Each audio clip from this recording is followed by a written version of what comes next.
over the last couple of years, we've had a lot of discussions with the Ministry of Lands, the District Council and the community members who are the beneficiaries of the land as to how we could work together to rebuild this land, both so that the community members can benefit in ways of their farming, which is cattle, and how we can rebuild the wildlife here that is almost decimated completely, to a point where they will also benefit from the wildlife as well. Our first question to the community was, what do you guys need on the land there to improve your livelihood? And they mentioned two things. They needed water and they needed fencing.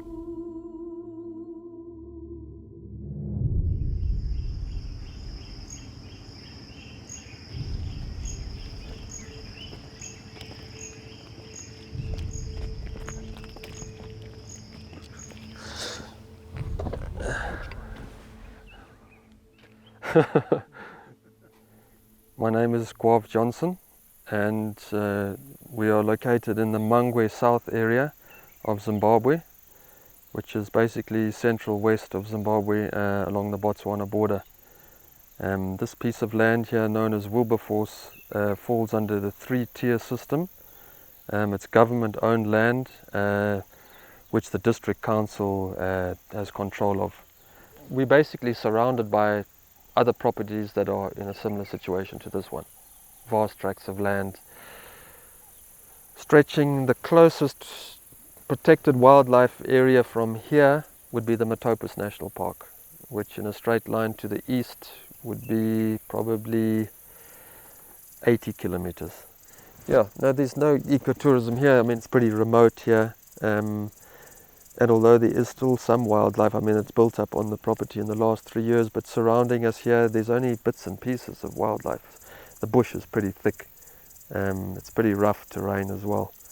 So there's not high concentrations where you could sell a photographic safari.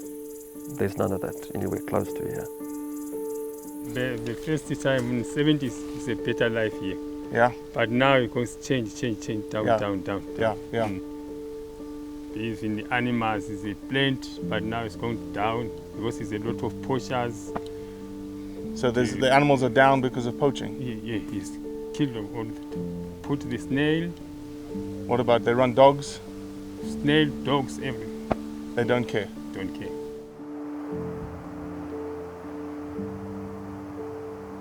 So we had a meeting in the tribal area next door here, and we sat down and we gave our background. We have a history in this area. I went to school at a very famous school in Zimbabwe called Plumtree, about 45 kilometers from here. So as schoolboys, we would venture into these areas, fishing, hunting, exploring. So our roots are deep into this area. So our first meeting with the community members, we related that to them. And immediately they kind of felt, well, we're like brothers, you know, we're not strangers who've come in from the Mashonaland province or foreigners. We're people from here who've been around here and have farmed around in this district for ages. But from the set-go, with our first meetings with the CEO of the District Council, he said if the community beneficiaries are interested in your project and they are wanting to go ahead with it, we will support it. But it has to benefit the community members. It was never a change of hands of the ownership of land. That hasn't changed. This is government land, and we just basically in like a partnership with the community members who are beneficiaries for this land.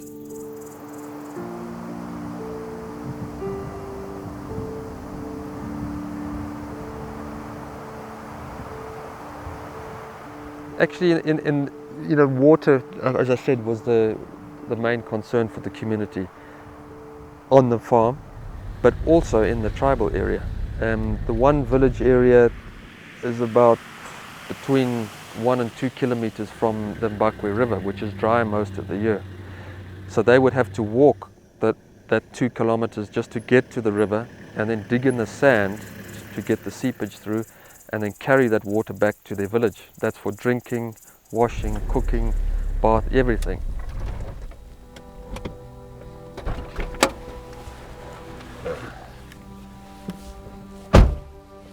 Yo, Atala. Sabona. Kunjan. Kanchar, Atala. Right, Gujan. On the right. I'm right. Sure. Yeah. Yo, Atala. Yeah. On the right. Kunjan. Kora Gujan. Ah, saphila man. No, ngabonile ngoba unanikile thina lo wire. Unenzela abo ball, bafakile le fence. Na manje tinakeba lo magodi tinafaka lapha lo sihlahla. So one of the things that the community wanted was water. Water and wire, yes. Water and wire. Yeah. And it says there, what, 2021 by Wilberforce Ranch. Correct. Yeah. So this was the first borehole that we drilled.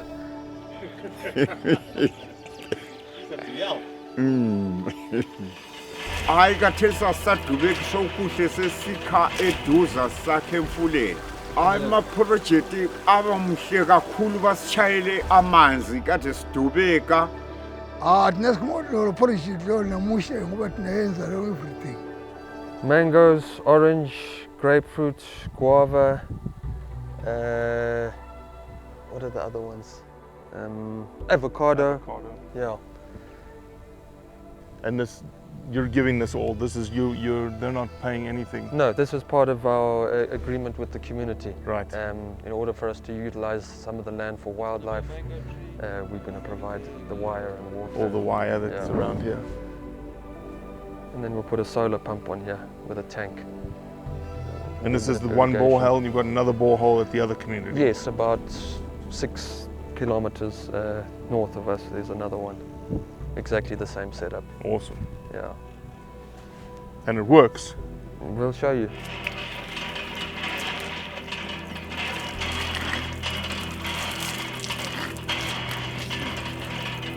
So this is a dry, arid area. You can grow some crops during the rainy season.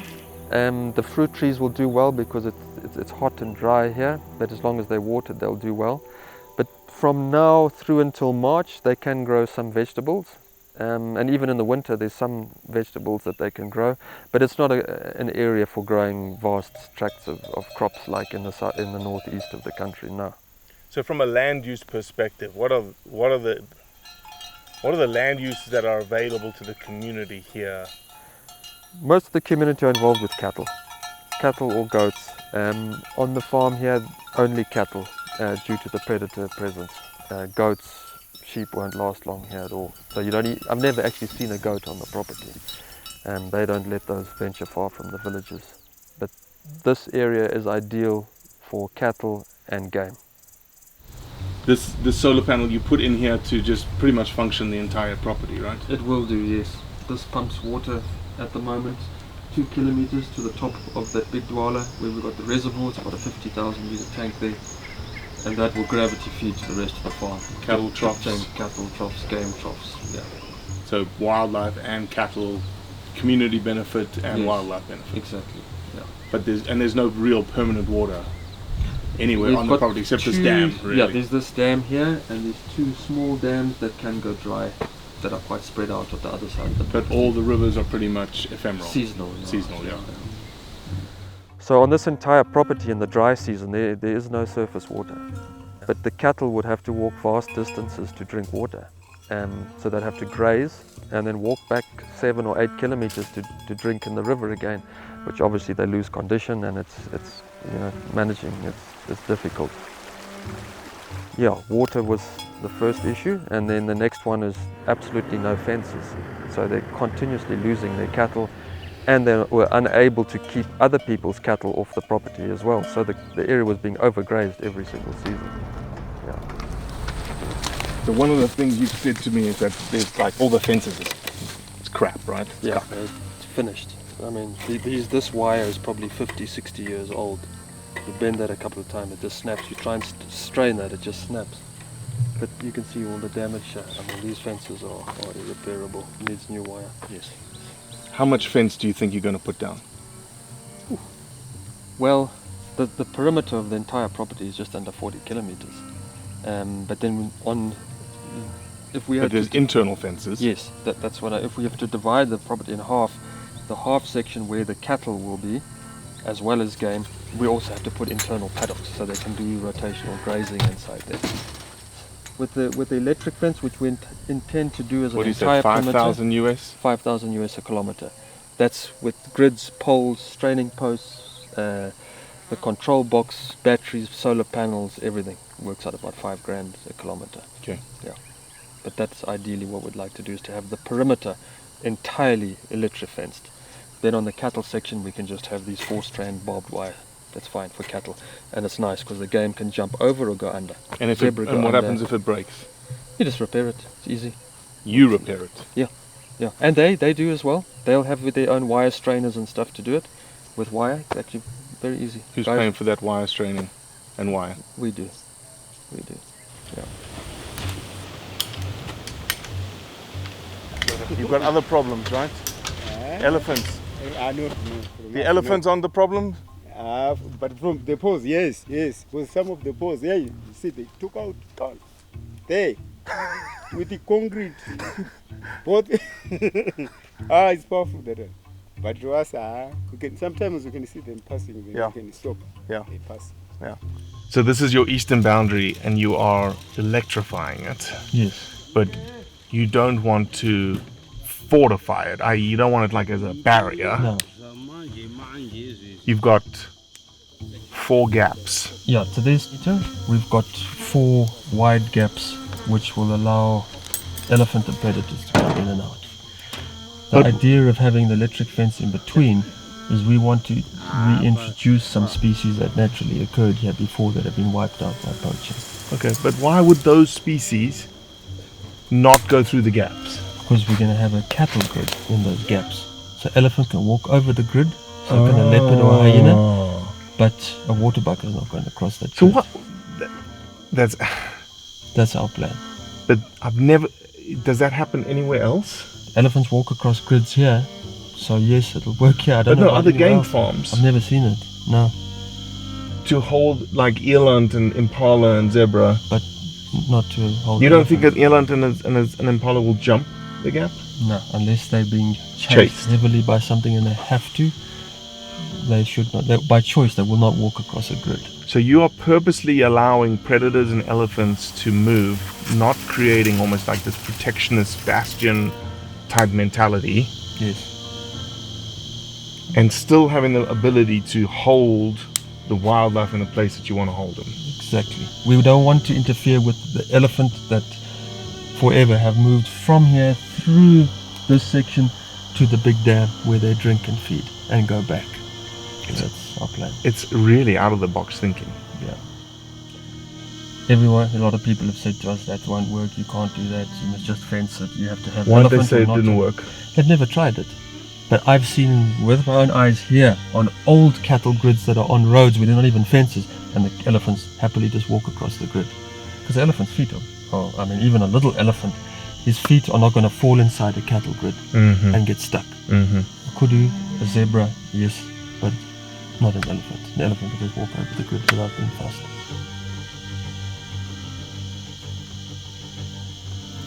From the very beginning, when we chatted to the community, we said we have to work together. So we're not coming here to do everything.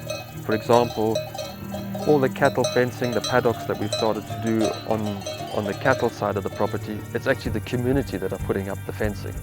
We provide the wire, sometimes we'll provide some labor to get them started, but they actually decide what days they'll come to work to put up the fencing, and they're in charge of that. We just help with the tools and the materials.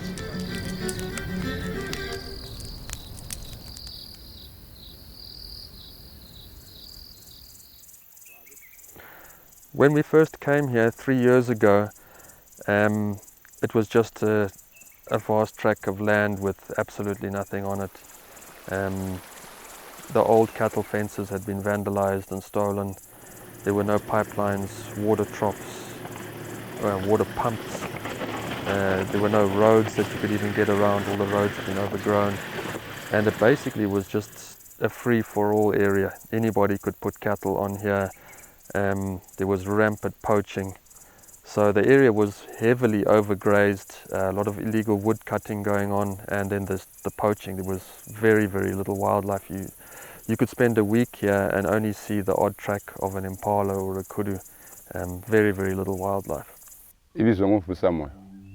Lo bizo kamina Mthonisa Sibanda. Ibizo lami uPeter Mdenda.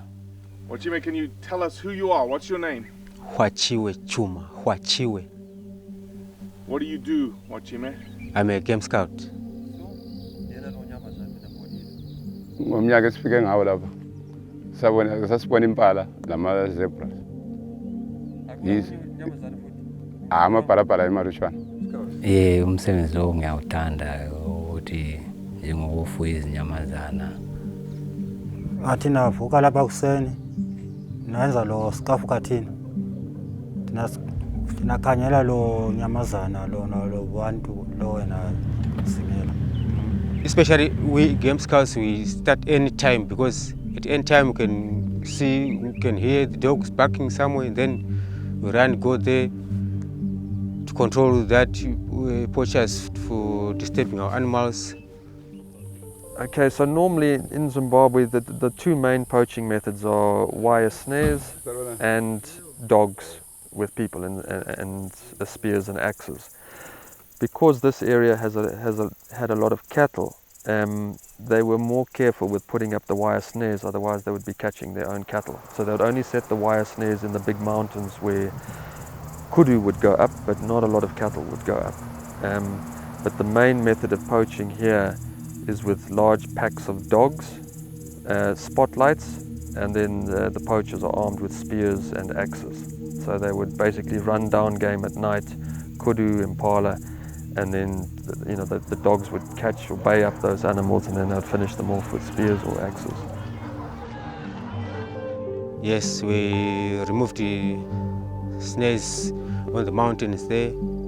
Then we arrested one poacher at night. It's mainly using dogs at night, spotlights. But why they don't put too many snares? Tell us why. Because their cattle is eating this in this area, so they are afraid to catch their cattle. So that's why they're using dogs to disturb our animals. So as soon as possible, we employed some game scouts, both from the community and from elsewhere, and trained the guys, armed them with weapons. And in the first couple of months, there was a hell of a lot of action. A lot of shooting of dogs, poachers' dogs, arresting people, tracking people, tracking them down back to their villages. And the word soon got out that Wilberforce has changed. There's some control there now. There's game guards. Don't go to Wilberforce. Abantu akade sivile akusela babekhona nje kodwa bayesaba nje ukuthi ngesikhathi babekhona babebuya nje but sazoyeqala ukwenza nje ambushi labo kabasabuyi nje bagcina sebesaba ukuthi sebekwazi ukuthi le ndawo le singendawo yabanikazi.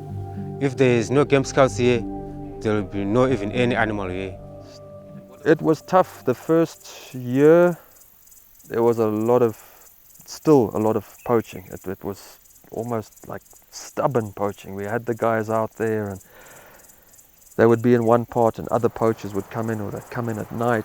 But once we started catching and making some arrests and handing over to the police, having meetings with the chiefs, the community members, we started to see a decline. Less poachers coming in, less poachers, less arrests. And by the second year, we started seeing wildlife. Sababamba kodwa abantu bakho. Bona vela lapha duze. Yeah, manje mina zonke because wena umsebenzi kamina. Which animals are you seeing nowadays, Swachiwe? Start from elephants, kudu, zebra, warthog, bush pig spores, duikers, baboons, and leopard spores, hyena, and other small mammals. And the main thing is poaching with dogs is probably, I would say, even worse than snaring, because you know, any animals that do manage to escape they become so highly strung. It's like wild dogs even that move into an area. The animals become so skittish because it terrifies them. So with the lack of poaching now, the animals feel secure here. Also now with less cattle, there's obviously more food for the wildlife as well. So the animals are not skittish at all now. I mean, you can drive up to a group of impala at 30 yards and they'll just stand and look at you. I enjoy wildlife. Again, I wish to keep animals. Umthetho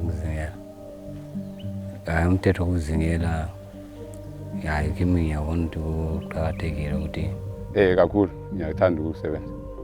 Kula msebenzi lapha vele umsebenzi yiwo kumele ukuthi ngiwenze khona lapha. There's somebody out there who says, what, you know, his job, we want to take his job away because they don't like hunting. What would he say to them? Manje fanele lo munye abantu nafike lapha enafuna khipha wena lapha lo msebenzi ka wena. Enamkhona munye nakona thanda wena khona lo msebenzi lo game scouts. Yini wena ufuna ukukhuluma lo bantu lo? Lokho kuyangizwisa ubuhlungu kakhulu ukuthi umuntu engikhipha umsebenzi ngoba especially njengabantu amaphosha vele singamvele singasho ngama enemy ngoba bona befuna ukuthi bebulale inyamazana thina sizibonile. Tell him you've got an opportunity to talk to that person who wants to take your job away. What would you say? Fanele ka mina vele lapha reserve lapha. Mina yimile lapha kathesi. Mina khuluma wena lo msebenzi lo na dot lo na ufuna wena phuma lapha. Yini wena azitshela mina manje? Abantu lawana vele ngizabazondela ukuthi ngoba ngizabe ngibatshela ukuthi wandi wona ngiyabe ngikwazi ukuthi abantu labana bona bayifuna ukukhiphisa mina ukuthi bona bayifuna ukuzingela ade singilapha ngibavalele ukuthi bezingele. Since the Guava came, there's no poacher now approaching me unless he might come somewhere in another place. Since game came here, it's good now. I can see elephants, not elephants, some impalas coming to mine. Okay, so I'm Mr. Victor Mpala. Some kudus now are starting to come. This is why I love Mr. Guava, because we did agree to say we must, if you see any spore of the tiger, you must follow. Now people, since Guava came here, it looks, I'm happy, I'm covered. I'm covered now. And what is he doing? Guava? Yeah. Guava is just to help us. Yeah. He's helping you? Yeah. How's he helping you? For stopping the poachers, spotting the guys who put the wires, so he helped me out. So this wire, the poachers will steal the wire? It's still the wire. They steal all this wire? Yeah. For what? Just for use for snare. For snares? Yeah. But you need the wire for what? For the cattle. For the cattle? Yeah, for the cattle, because you put them on. This is the farm. Yeah. Yes. But there's wildlife and cattle. Animals and cattle. Yeah, animals and cattle. So now Guava is coming here. So now it's coming better. It's coming better. Well, thank you. I would say so far, if we were to calculate all the boreholes, solar, having to buy tractors, stuff like that, we've probably spent around $100,000 so far. Yeah. With no return? No return, no. No, absolutely no return. The fencing, the opening of roads, repairing dip tanks, water tops, boreholes, solar pumps, that's how the community are going to benefit. Also, once we do start hunting, they will benefit from that as well. How? So, for now, well, we haven't even started hunting. We've only shot a little bit of meat, which gets shared amongst the community. But any funds generated from the hunting, 50% of the meat is immediately the community's. Whether it's an elephant or an impala or a zebra, half the meat belongs to the community. Any money generated from the hunting goes back into the property. Paying the land taxes to the district council. We have to pay water taxes on the large dam to the government as well. the anti-poaching, just the fuel costs every month are a couple of $100. Everything we make here will be regenerated back into the farm. And I think, as you can see, although we've already been here 3 years, we kind of live in a hut. We didn't even have running water at our base here until 6 weeks ago. We lived out of buckets of water. We slept in little pup tents. Yeah. We don't have electricity, we've got nothing. So it'll gradually come. It's perfect. It's like we could not... Actually, when we started the process and we got to the Ministry of Lands in Harare, they wanted proof that all the taxes were paid up. So we had to come back to the district council, and they said to us, well, the taxes have never been paid. And we said, well, how long are we talking about? And it goes back a very long time. So we back paid all the taxes. So we are current. But that's something, the burden that we've taken off the community as well. They were unable to pay the government taxes on the land. So the community, the district council owned this land. Yes. And owed taxes to the federal government. The community members were supposed to pay those taxes to the district council. The community, the beneficiaries are responsible for paying the taxes to the district council, but they were unable to pay it. Why not? Well, they were generating nothing from the property. As I said, this area was just totally overgrazed. They weren't generating an income from here. So they were unable to pay the taxes. We'll never make a lot of money here, Robbie. It's something we've always wanted to do, is to manage a piece of land and get it to exactly how we want it, and to manage it how we would like to do it. And it's really quite a challenge and rewarding to also be able to do it with the community, because you've got guys here that have never benefited anything off this land. I mean, yes, they can graze their cattle here, but by the time the rainy season finishes, by July, the property is overgrazed. So they're not, the rest of the year they're hardly getting anything out of here. Whereas the project that we put in place now, even that we're only just starting, they've already benefited a great deal. They've never had water close to their village before. They've never had any fencing to contain their cattle. So even though we're in the early stages, they're already seeing the benefits.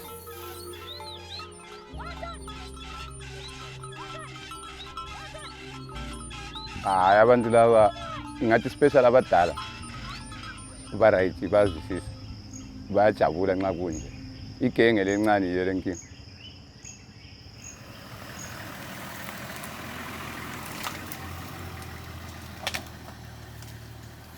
The actual community beneficiaries for the property have not got a scrap of meat out of here.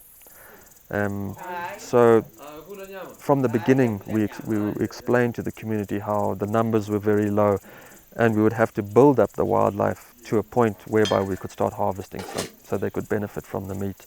But as the couple of years went by, we started to discuss how we have to start harvesting some of the wildlife. Otherwise, the community sees it as, why are we protecting this game? We're not allowed to poach it.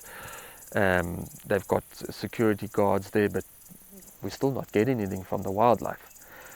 So last year we decided that we would have to start shooting some meat for the community. So earlier this year we got a permit from the district council, and we shot an elephant bull, and all that meat went to the community. And the guys came in with the donkey carts, and they took every single scrap of meat of that elephant, the bones, the intestines, the stomach linings, the internal organs, and the guys were just over the moon. I mean, they'd never ever had that before, and to take all that meat back to their families was huge. So for the first time, that's when it clicked that, wow, now we're actually we see where this is going. We're getting something out of the farm. We've got nothing. This Christmas, we've got all this dried meat. Our family are good. Yeah, ngibona ngani yikho kungahamba mbijana ngoba bathanda inyama too much. Manje this month the child don't go to nika nyama. Palinga tena kona nika nyama. Ngapena thola lo nyama lo bantu labanje. Akula babezama ukuzotshontsha khona la. If we start cooking, we start by cutting into pieces, small pieces, small pieces, small pieces, small pieces. Then we take it into pot. Then we boil it in the fire for almost 4 hours. After that, it becomes a very good relish. This is our delicious meat. We like this meat very well. Your favorite? This is our favorite. Yes, very nice meat. Good meat to us. Mr. Guava did the nice job there. He said I must come on the top of his house. The elephant was not for us on my side. It was for the community of his relatives with the communal lands. Then a little bit he gave me as a friend. A little bit as a friend. Yes, as long as it is a game meat we eat. We don't say things or don't say, yeah, this meat is not good or what. Last time we ate zebra is also good meat again to us. Yes, but this one, this is number one. Yeah, I'm not from here in Yamaha. No more bala right. So they are now understanding, and as it goes further, and we hope to get to a point where every month we could shoot an animal the size of a wildebeest or a zebra, so that they have that continuous inflow of meat, and that keeps the people very, very happy. He treated me very smart, and after he delivered my piece, very smart there. That's how we behave with Mr. Guav. Yes, sir. Every time, if I drive through the tribal areas, the guys come, running up. Thanks so much for the meat, and the meat was so good, and when is the next meat coming? But yeah, finally, they understand now why we're protecting the game. So it was a good decision, and yeah, we just hope to keep protecting the wildlife and building it up, and slowly, we'll be able to take off more and more to where they got meat all the time. Ayena muhle kakhulu. Muhle sibili sure ina muhle kakhulu siyayimukela ngokuhle. Unathanda lo nyama? Kakhulu siyayithanda kakhulu. Lo nyama lo ndogo enaphelisile manje unafuna. Ayena phelisile sidlile sibili kakhulu sanikeza sibili wonke umuntu. Okay. Yeah. Ayithina celile kuba lungu bethu. But azikho nyama before. Hayi kazikho. Yeah. I got tested right. Yeah. We'd actually start to see little herds of impala. Initially, you would see 2 or 1 impala running like hell. And we started seeing little groups. Then we saw our first herd of zebra, only 4 or 5 animals, which we got excited about. The odd kudu bull, 1 or 2 kudu cows. And now going into the 3rd year, we're seeing herds of up to 30 impala, herds of 15 zebra. Elephants that would only be here part of the year are now here all year. Just yesterday morning we saw tracks of a herd of elephant around 30. We see leopard tracks regularly, hyena, troops of baboons, klipspringer. So we haven't even reintroduced any wildlife yet, but just giving it a rest for 3 years, we're seeing a huge improvement. And now the rains have started. If it's a good rainy season, there'll be a noticeable difference next year.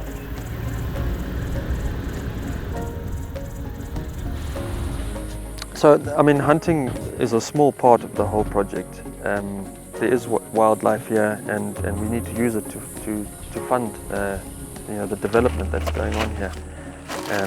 So it's almost like looking at cattle ranching. You don't just ranch cattle to keep cattle. There's got to be a return from it. And the same for the wildlife. For the community to understand that, we shouldn't kill these animals indiscriminately. Let's build up the numbers, and then we'll utilize a viable amount. And with that, we can make other developments on the property, both here and in the tribal area. But it's all about the community. You know, we don't just decide we're going to shoot 5 elephants or we're going to do this or build a new dam. We discuss everything with them and see what their views are, what they think, and it's working very well so far, and I see it working like that.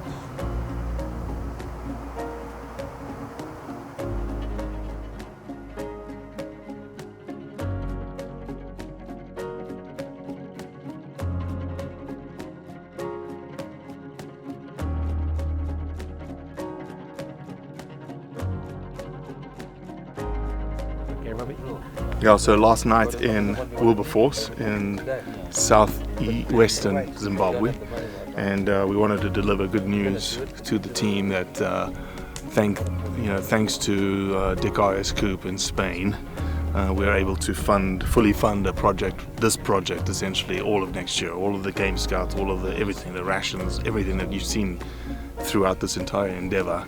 We're going to be able to fund it all of next year, and it's just couldn't have asked for better people to do the project with and to give the good news to. Yeah. What if I told you I've got your money? I'll probably jump off there. Then start jumping. No. I got it. And more. No. Jesus. Yeah. It's here. It's in my bank account. Are you serious? Serious. I don't even know what to say. Like, it's done. Yeah. You sent me the proposal. I looked at it. I was like, I couldn't fund it then. No. But we always worked on it. Always. Yeah. And we had a company out of Spain come to us and said, do you have projects that we can get involved with? And I said, well, do you want like recognition? They're like, no, we don't want any recognition. You just do it. And so I was like, yeah, I've got this project in Zimbabwe. How much is it? And I said, yeah, this is how much I want for it. And I said, yeah, no problems. Hey, no, thanks, Robbie. Hey, you don't know how much you've helped us, eh? No, it's... And what it'll do here, the impact it will make. But look, it's good people doing good things. That, and I was telling these guys, there's so much ego in our industry. There's no ego here. No, it's just your life. This is your lifestyle. This is like looking after this land is what you want to do. Yeah, that's the truth. Like I said to you yesterday, we know we're never going to make lots of money here. We're not here to make a lot of money. We're here because we love what we're doing, and we just want to be able to manage that without worrying, how we're going to pay wages this month. Mm-hmm. If we can just live knowing that we can exist and run everything. Yeah. That's our life. We don't need more than that. Yeah. Well, at least we can help you next year. Yeah.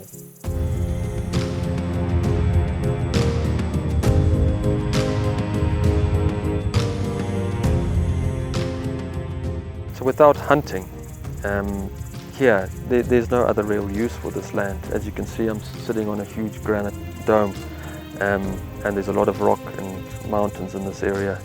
The rainfall is unreliable here.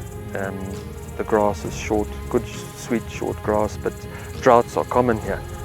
So even cattle struggle in some years. So wildlife is actually the best option for pieces of land like this. And without hunting, there is not really that much you can do here. You can run some cattle here, but by adding in the wildlife portion of it, it now becomes something really worth doing.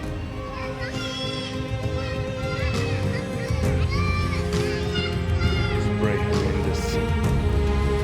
Stinky stuff.